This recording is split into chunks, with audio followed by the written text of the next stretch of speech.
Hello students, welcome to my YouTube channel study point chemistry. तो कल के क्रम को आगे बढ़ाते हैं। कल से ऑर्गेनिक कंपाउंड्स के नॉमेनक्लेचर को शुरू किया है और इसमें कुछ बेसिक चीज़ें मैंने कल आपको बताई।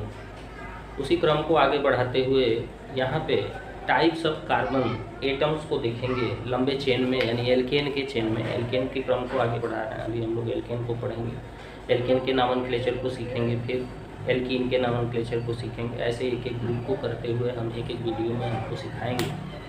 और ये जो नॉमेनक्लेचर है ये जनरली जितना हम पढ़ लेते हैं, जिस तरह से क्लास में सीख लेते हैं, उस तरह से अगर क्रम से नहीं सीखें तो होता क्या है कि बाद में हमको कन्फ्यूजन होता है, काफ़ी ज़्यादा कन्फ्यूजन का सामना करना पड़ता है। और कई ऐसे टिपिकल स्ट्रक्चर्स आ जाते हैं जिनके नेम बताने में हम फेल्योर हो जाते हैं, उनके नेम हम नहीं बता पाते। तो इसी को दूर करने के लिए वीडियोस तो थोड़े लंबे हो रहे हैं, थोड़ा सा जो है समय ले रहे हैं, कई वीडियोस बनाने पड़ेंगे तभी नॉमेनक्लेचर क्लियर होगा। एक वीडियो से ये टॉपिक इतना छोटा नहीं है कि इसको समझा जा सके। तो चलिए, कल मैंने वीडियो जहाँ पे रोका था, अपने पिछले वीडियो को जहाँ पे रोका था, क्लासिफिकेशन ऑफ कार्बन एटम्स बता रहा था एल्केन में, वहीं से आगे चलते हैं। Classification of carbon atom,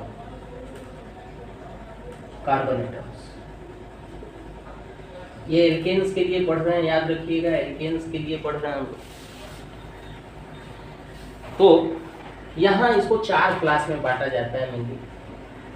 primary carbon, primary carbon, या फिर हम इसको 1 डिग्री कार्बन भी कहते हैं।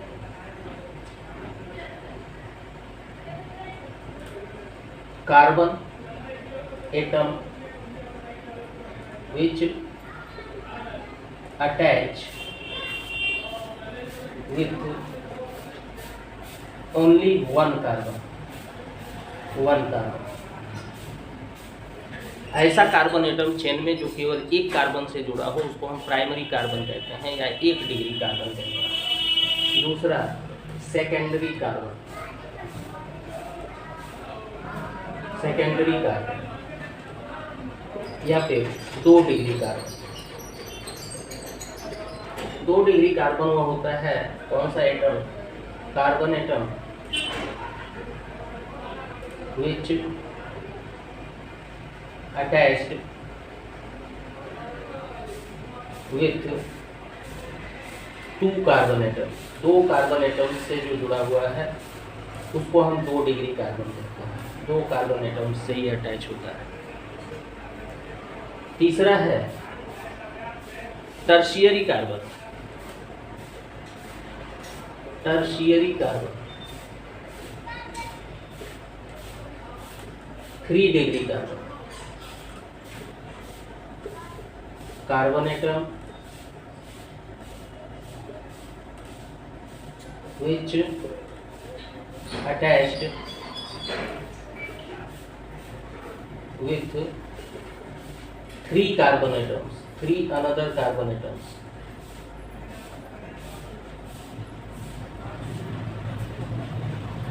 another carbon atoms। और लास्ट टाइप है क्वार्टरनरी, क्वार्टरनरी कार्बन या फिर 4 डिग्री कार्बन।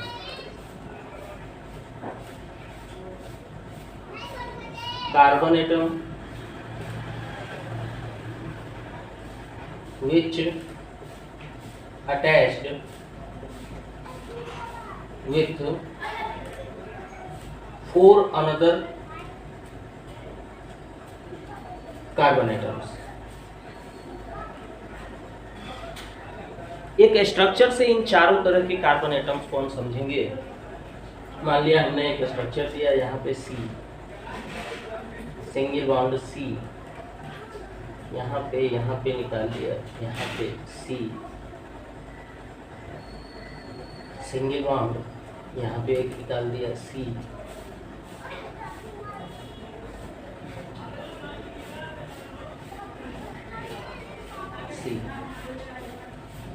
मान लो यहाँ CH3 कर दिया, ऐसे देखो, ऐसे स्ट्रक्चर को ओपन करके बना रहा हूँ, H H H, यहाँ पे C कर दिया, H H H, यहाँ पे C कर दिया, H H H, यहाँ पे H जोड़ दिया, यहाँ पे C कर दिया, H H H, यहाँ ये H से जुड़ा है, H से जुड़ा है। तो इस स्ट्रक्चर को ओपन हमने बनाया है, शॉर्टली भी लिख सकते हैं। यहाँ मान लो हमने CH3 लिख दिया, सिंगल बॉन्ड C लिख दिया, यहाँ CH3 लिख दिया, ये CH3 हो गया, ये CH हो गया, यहाँ पे CH3 से ये जुड़ गया, और यहाँ CH2, इसको हमने CH3 दिया। ये एक स्ट्रक्चर हमको दिख रहा है। इसमें अगर इस कार्बन को देखें तो ये एक ही कार्बन इससे जुड़ा हुआ है, इस कार्बन को देखें तो ये एक इस कार्बन से जुड़ा हुआ है, दोनों स्ट्रक्चर सेम है। इसको ओपन कर दिया गया, इसको वैसे ही हमने H को कंबाइनली रख दिया है, तो थोड़ा सा ये शार्ट लग रहा है। तो ये कार्बन या ये कार्बन जो होगा वो 1 डिग्री कार्बन होगा, क्योंकि एक ही कार्बन एटम दूसरे एक ही कार्बन एटम से ये जुड़ा हुआ है। अगर इस कार्बन को हम कहें, ये वाला जो कार्बन है, तो ये कार्बन हमारा 2 डिग्री होगा, 2 डिग्री कार्बन होगा। क्यों? इधर भी कार्बन से जुड़ा हुआ है, इधर भी कार्बन, यानी 2 कार्बन से जुड़ा हुआ है। इस कार्बन को अगर हम देखें तो ये 3 डिग्री कार्बन होगा। 3 डिग्री कार्बन क्यों होगा? 1 कार्बन, 2 कार्बन और 3 कार्बन से ये जुड़ा हुआ है। और इसको अगर हम देखें तो ये 4 डिग्री कार्बन होगा, क्योंकि ये कार्बन 1, 2, 3 और 4 दूसरे कार्बन एटम से जुड़ा हुआ होगा। तो कार्बन एटम्स का क्लासिफिकेशन समझ में आ गया होगा आप लोगों को। ऐसे कार्बन एटम चेन में जो केवल एक दूसरे कार्बन एटम से जुड़ा हो 1 डिग्री होता है। ऐसा कार्बन एटम जो चेन में 2 दूसरे कार्बन से जुड़ा हो 2 डिग्री होता है। ऐसा कार्बन एटम जो 3 दूसरे कार्बन से जुड़ा हो 3 डिग्री होता है। और ऐसा कार्बन एटम जो 4 दूसरे कार्बन से जुड़ा हो 4 डिग्री यानी क्वार्टरनरी कार्बन होता है। तो ये तो हो गया क्लासिफिकेशन कार्बन एटम का, कार्बन के एटम का। अब हम बात करेंगे एल्केन से एल्किल ग्रुप मिलता है, एल्केन से एल्किल ग्रुप मिलता है, उसको देखते हैं।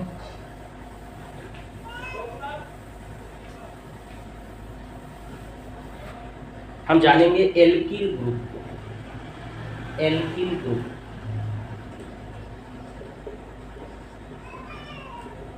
तो जनरली एल्केन का फार्मूला होता है, एल्केन जो है वो मॉलिक्यूलर स्ट्रक्चर को लिए हुए होता है CnH2n+2।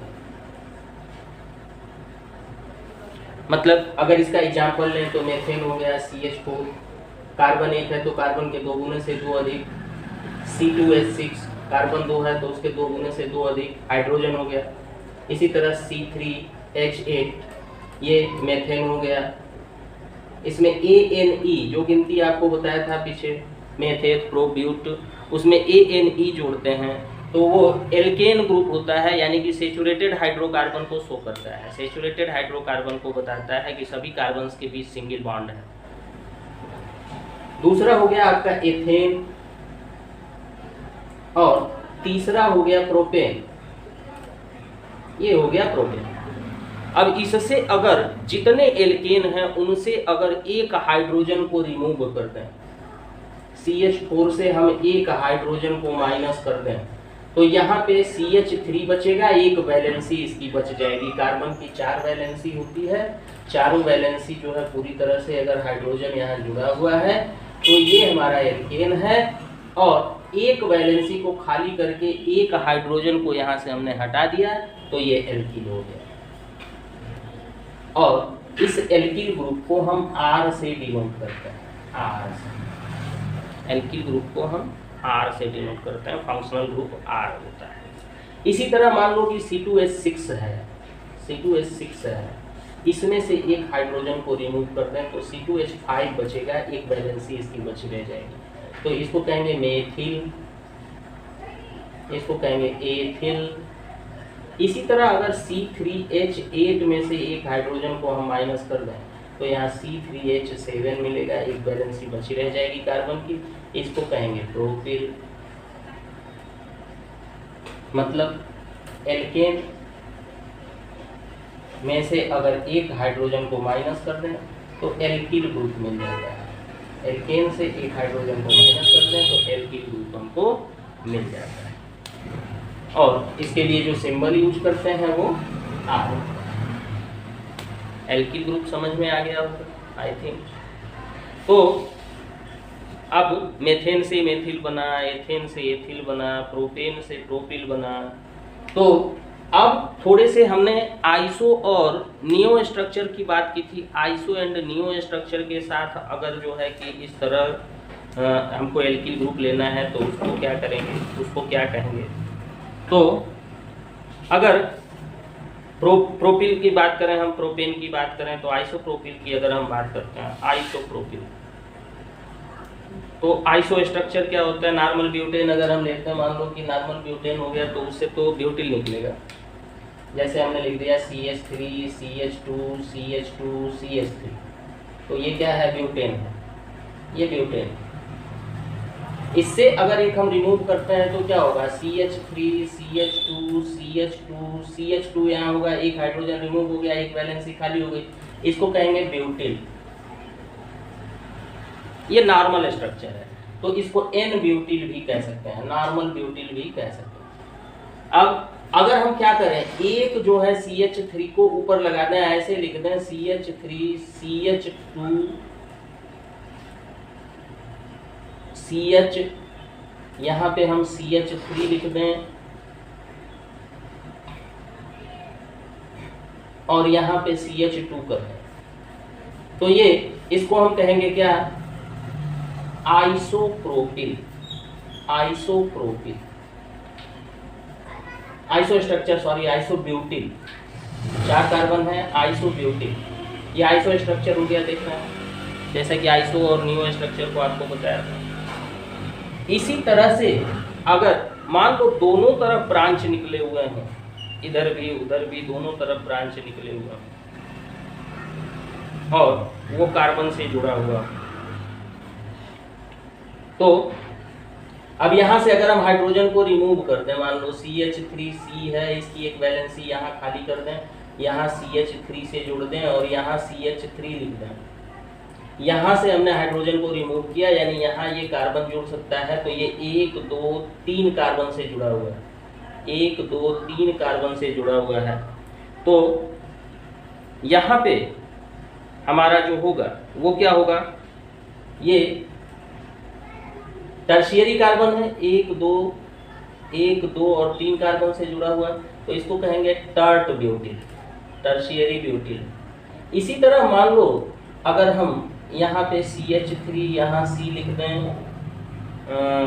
यहाँ C हो गया और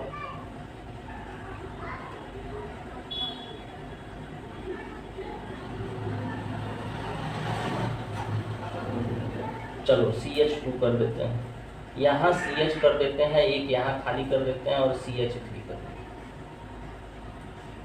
तो ये आप देख रहे हो कि 1 और 2 कार्बन से जुड़ा हुआ है, यानी 2 डिग्री कार्बन है ये, जहाँ पे वैलेंसी है हमारी खाली, जो वैलेंसी हमारी खाली है वो 1 2 कार्बन से जुड़ा हुआ कार्बन है जिसकी वैलेंसी खाली है, तो इसको कहेंगे सेकेंडरी ब्यूटिल। सेकेंडरी ब्यूटिल, ये सेकेंडरी ब्यूटिल हो गया। यहाँ 3 कार्बन से ये जुड़ा हुआ है, टर्शियरी ब्यूटिल हो गया, यहाँ सेकेंडरी ब्यूटिल हो गया। ये आइसो स्ट्रक्चर है तो आइसो ब्यूटिल हो गया। तो अब एक तरह से एल्किल ग्रुप के नेम्स आप लोगों के क्लियर हो गए होंगे, अब कोई कंफ्यूजन नहीं रह जाएगा।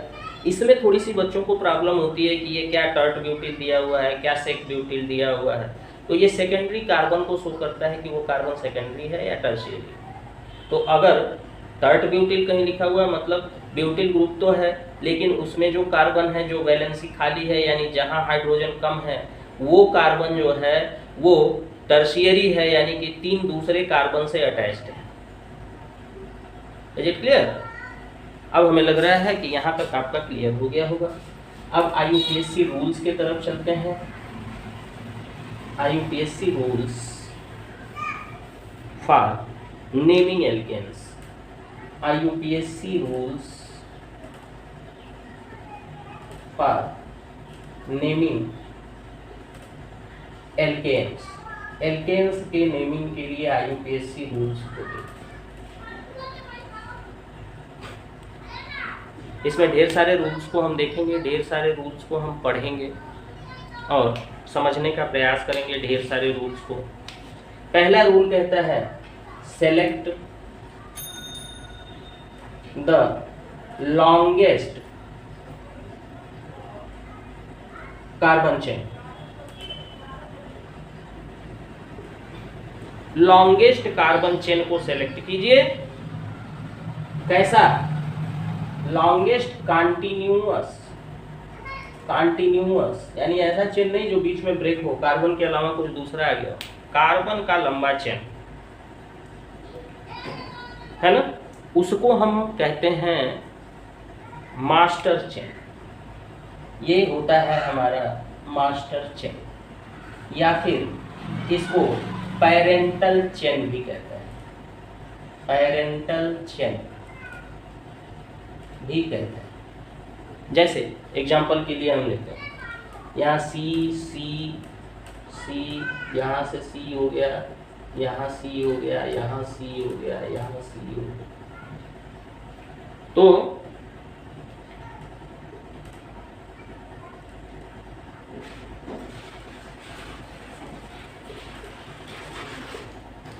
यहाँ पे हम देख रहे हैं कि ये चेन लॉन्गेस्ट कंटिन्यूअस अगर कार्बन चेन हम लें तो ये 1 2 3, ये तो लंबा होगा नहीं। सबसे लंबा चेन क्या होगा? 1 2 3 4 5 6।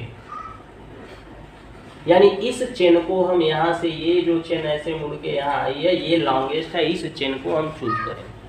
तो किसी भी स्ट्रक्चर में जो सबसे लंबी कंटिन्यूअस चेन होती है उसको पैरेंटल चेन के रूप में हम सेलेक्ट करते हैं। ये पहला रूल कहता है कि आप सेलेक्ट करो हमेशा कैसा? Longest continuous chain. अब यहाँ से हम लिखते हैं सी सी सी सी सी सी सी सी, किसी भी तरह का स्ट्रक्चर। तो कंटिन्यूअस लॉन्गेस्ट चेन हमको क्या मिलेगी? 1 2 3 4 5 6 7। इधर से अगर काउंट करें तो 1 2 3 4 5 ही मिल रहा है। यहाँ से काउंट करें तो 1 2 3 4 ही मिल रहा है कंटिन्यूअस। तो सबसे बड़ी चेन क्या होगी? 1 2 3 4 5 6 7। सबसे लंबी चेन होगी वो पैरेंटल चेन हमारी होगी। तो किसी भी तरह का स्ट्रक्चर हो तो सबसे पहले हमको कंटिन्यूअस लॉन्गेस्ट चेन को सेलेक्ट करना होता है। ये पहला रूल कहता है, फर्स्ट रूल कहता है। अब सेकंड रूल की बात करें तो सेकंड रूल ये कहता है नेम रखो लॉन्गेस्ट चेन का। Name the longest chain. Name the longest chain किस हिसाब से? उसी गिनती के हिसाब से और एल्केन मान के ही चलते। अब मान लो जैसे हमने रख दिया CH3 CH2 CH2 CH2 के जगह यहाँ CH कर दो, यहाँ पे CH3 कर दिया, यहाँ पे हमने क्या कर दिया? CH3। तो लॉन्गेस्ट चेन क्या होगी? 1 2 3 4, सबसे लंबी चेन होगी। इधर से भी काउंट करते हैं 1 2 3 4, लंबी चेन होगी। तो 4 कार्बन है हमारे पास, तो इसका नेम हम रख देंगे 4 कार्बन मतलब ब्यूट या ब्यूटेन। कोई दूसरा फंक्शनल ग्रुप नहीं है तो ब्यूटेन है। तो इसका नेम रखेंगे, अब ब्यूट कहेंगे, इसको ब्यूटेन कहेंगे। ANE सफिक्स जोड़ दो तो ब्यूटेन हो गया। तो लॉन्गेस्ट चेन को ही लेता है। आप इधर से भी लॉन्गेस्ट चेन अगर ले रहे हैं, इधर से भी लॉन्गेस्ट चेन ले रहे हैं, तो ये एक बचा रह जा रहा है और ये फंक्शनल ग्रुप की तरह वर्क करता है। लॉन्गेस्ट चेन के बाद जो साइड चेन हमारा होता है उसको हम फंक्शनल ग्रुप मान लेते हैं। नॉमेनक्लेचर में ये याद रखिएगा। तो ये दूसरी बात हो गई कि अब हमको नाम रखना है। चेन का निर्धारण कर लिया, उसके बाद पेरेंट चेन का नेम रखना है कि पेरेंट चेन क्या है? ब्यूटेन है। अब तीसरा हम नंबरिंग करते हैं। Third, number the longest chain. Longest chain की नंबरिंग करता है। लॉन्गेस्ट चेन की नंबरिंग करने का क्या मतलब है? मान लो हमने चेन रख दिया CH3 CH2 CH CH3 CH3, ये एक चेन हो गई। तो अब यहाँ पे हम क्या करेंगे, इसकी नंबरिंग करेंगे। सबसे लंबा चेन हमको क्या मिल रहा है, 1 2 3 4, ये वाला चेन मिल रहा है।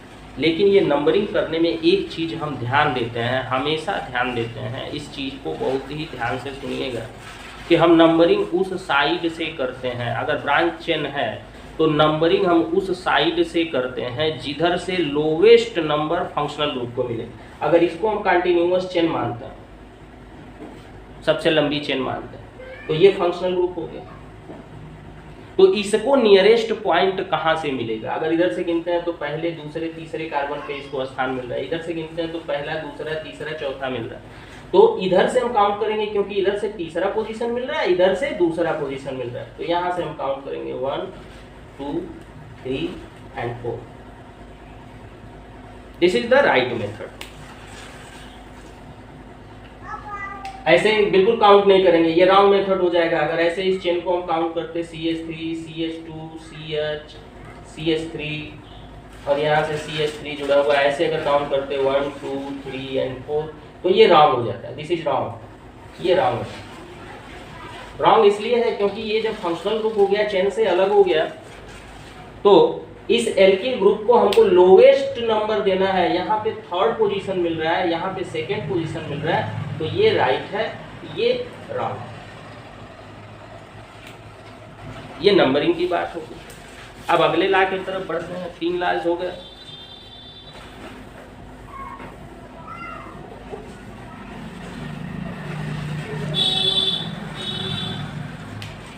अगला लॉ ये कहता है कि सब्स्टिट्यूएंट यानी जो ग्रुप है, फंक्शनल ग्रुप है, जो सब्स्टिट्यूएंट है उसको आइडेंटिफाई करो। Identify the substituent, identify the substituent, substituent को आइडेंटिफाई करो। जैसे मान लो हमने वही सिमिलर स्ट्रक्चर लिया, CH3 CH2 CH CH3 CH3, इसकी नंबरिंग भी हमने इधर से कर दी सही मैनर में। अब हमको क्या करना है, इस ग्रुप को आइडेंटिफाई करना है। तो CH3 इज मेथिल ग्रुप, इसको हम मेथिल ग्रुप कहते हैं। ये आइडेंटिफाई हो गया। अब कहता है कि प्रीफिक्स, पोजीशन को प्रीफिक्स करो, नंबर को जो है कि अगला ला कहता है 5वां वाला, प्रीफिक्स द नंबर, नंबर को प्रीफिक्स करो, पहले लिखो। कैसा नंबर? पोजीशन वाला नंबर, जो पोजीशन है इस ग्रुप का, position number. Prefix the position number and name the substituent, and name the substituent. उसके बाद क्या करेंगे, सब्स्टिट्यूएंट का नेम रखेंगे, सब्स्टिट्यूएंट का नेम। जैसे मान लो अब हमने क्या किया, यहाँ पे लिखा CH3 CH2 CH CH3, यहाँ से CH3 को जोड़ दिया, नंबरिंग कर ली 3 4। तो दूसरे कार्बन के साथ ये फंक्शनल ग्रुप जुड़ा हुआ है, तो यहाँ प्रीफिक्स के रूप में 2 लिखेंगे। उसके बाद क्या लिखेंगे, मेथिल, और फिर 1 2 3 4 कार्बन है, मतलब क्या है, butane, 2 methyl butane. This is the IUPAC name of this structure, 2 methyl butane, इसका IUPAC। अब अगर एक से अधिक सब्स्टिट्यूएंट्स हो, एक से अधिक सब्स्टिट्यूएंट्स, ये तो सब्स्टिट्यूएंट की बात होगी। अगला नंबर क्या कह रहा है, अगला ला देखते हैं, ध्यान से देखते हुए चलिएगा। अगर एक भी नियम दिमाग से इधर उधर हो गया तो फिर नेमिंग में भी प्रॉब्लम होने वाली है। तो नेमिंग में प्रॉब्लम आप लोगों को ना हो, इसलिए सारे रूल्स को ध्यान से देखते हुए चलिएगा। 6वां रूल कहता है, identify the substituents identify the substituents. अब एक सब्स्टिट्यूएंट की बात नहीं, substituents. Identify the substituents, substituents को आइडेंटिफाई कीजिए। Identify the substituents by name and position number. किस कैसे? By name and position number, and position number. अब इसके लिए एक थोड़ा सा बड़ा स्ट्रक्चर लेते हैं। जैसे मान लो हमने लिखा CH3, CH2, CH, यहाँ से हमने CH3 को जोड़ दिया, यहाँ हमारा हुआ CH, और यहाँ भी हमने एक CH3 को जोड़ दिया, यहाँ हमको मिला CH। तो ये एक स्ट्रक्चर है। अब हम काउंट इसको किधर से करेंगे? इधर से हमको फंक्शनल ग्रुप नज़दीक मिलता है, यानी सब्स्टिट्यूएंट्स जिधर से नज़दीक मिलता है। एक से अधिक अगर हैं तो ये भी देखते हैं कि उनके पोजीशन के का सम, उनके पोजीशन का सम। अब दोनों तरफ से हम गिन के बताएंगे, दोनों तरफ से गिन के बताएंगे। जैसे देखो सही क्रम ये हुआ 1 2 3 4 5। अगर इधर से हम काउंट करते, मान लो इसको 1 कहते, 2 कहते, 3 कहते, 4 कहते, 5 कहते, तो ये राउंड हो जाता है, क्योंकि पहला फंक्शनल ग्रुप हमारा थर्ड पोजीशन पे मिलता है। तो 3 + 4 = 7, दोनों पोजीशन का सम 7 होता है। यहाँ से हम जोड़ेंगे तो 2 + तीसरे पोजीशन पे यानी 5, ये लिस्ट हमको मिल रहा है दोनों पोजीशन का सम, यानी दूसरा पोजीशन और तीसरा पोजीशन दोनों को अगर हम जोड़ते हैं जहाँ फंक्शनल ग्रुप जुड़े हुए हैं तो वो हमको लिस्ट मिल रहा है। तो ये क्रम हमारा सही है, ये वाला राउंड। अब क्या करते हैं, देख रहे हैं कि 2 मेथिल ग्रुप हमारे यहाँ पे जुड़े हुए हैं, 2 मेथिल ग्रुप जुड़े हुए हैं। तो किस किस पोजीशन पे हैं? दूसरे पोजीशन पे और तीसरे पोजीशन पे। तो लिखते हैं 2, 3। अब 1 2 मतलब डाई मेथिल, और है क्या 1 2 3 4 5 पेंटेन। ये इसका IUPAC नेम होगा।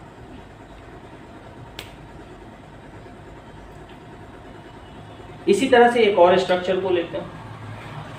मान लो हमने लिख दिया यहाँ पे CH3, CH2, C, यहाँ CH3 हो गया, यहाँ CH3 हो गया, ये CH2 और CH3, ये एक स्ट्रक्चर हो गया। अब यहाँ पे इधर से भी काउंट करेंगे तो पहला दूसरा तीसरे पोजीशन पे दोनों फंक्शनल ग्रुप हैं। इधर से भी काउंट करेंगे तो पहला दूसरा तीसरा तीसरे पोजीशन पे फंक्शनल ग्रुप है। हमको कोई प्रॉब्लम नहीं होने वाली है, चाहे इधर से काउंट करें चाहे उधर से काउंट करें। 1 2 3 4 5। अब यहाँ पे दोनों तीसरे पोजीशन पे हैं, दोनों फंक्शनल ग्रुप तीसरे पोजीशन पे हैं, तो दोनों के पोजीशन को हम शो करेंगे। लिखेंगे 3, 3। अब डाईमेथिल हो, डाईमेथिल, और उसके बाद क्या, वही पेंटेन। I मतलब पेंट, उसमें ANE जोड़ दिया, पेंटेन।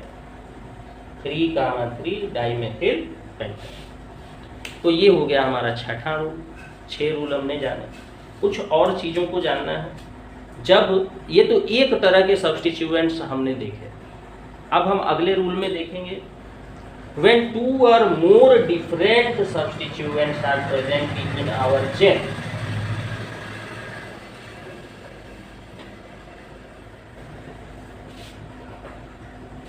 when, सातवां कहता है when 2 or more different substituents, or more different substituents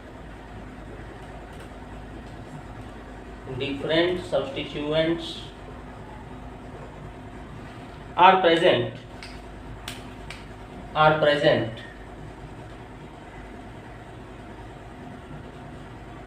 अगर 2 सब्स्टिट्यूएंट्स हैं एक साथ प्रेजेंट तो उनके नेम को हम अरेंज करेंगे। Their names are arranged alphabetically in alphabetic order, alphabetic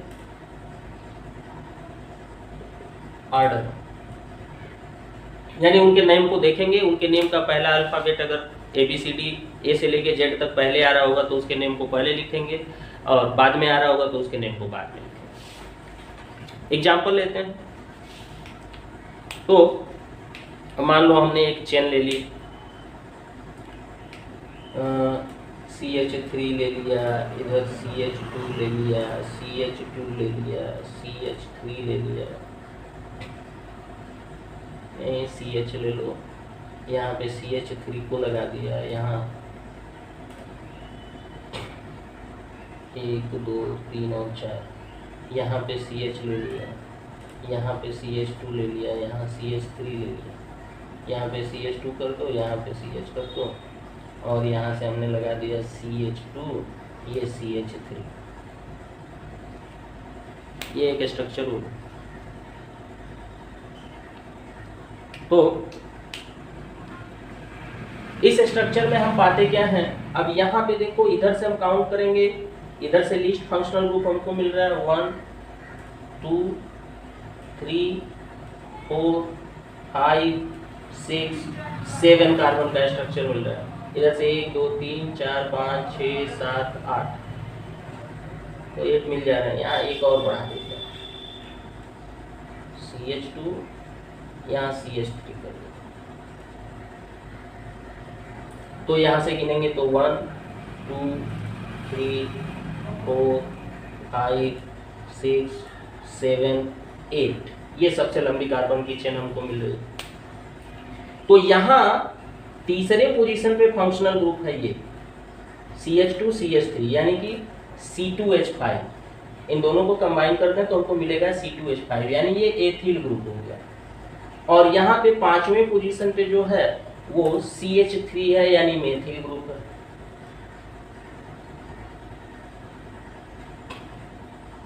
तो अब हमको अगर इनका नेम रखना होगा तो क्या करेंगे, E is come before M। E जो है अल्फाबेट में ABCD पढ़ते जाए तो M से पहले आता है, तो M से पहले आता है तो उसी ऑर्डर में हम रखेंगे, मतलब 3 एथिल, फिर 5 मेथिल, 3 एथिल, तीसरा पोजीशन एथिल का हो गया, 5 मेथिल, और 8 है तो क्या, octet. This is the IUPAC name of this structure.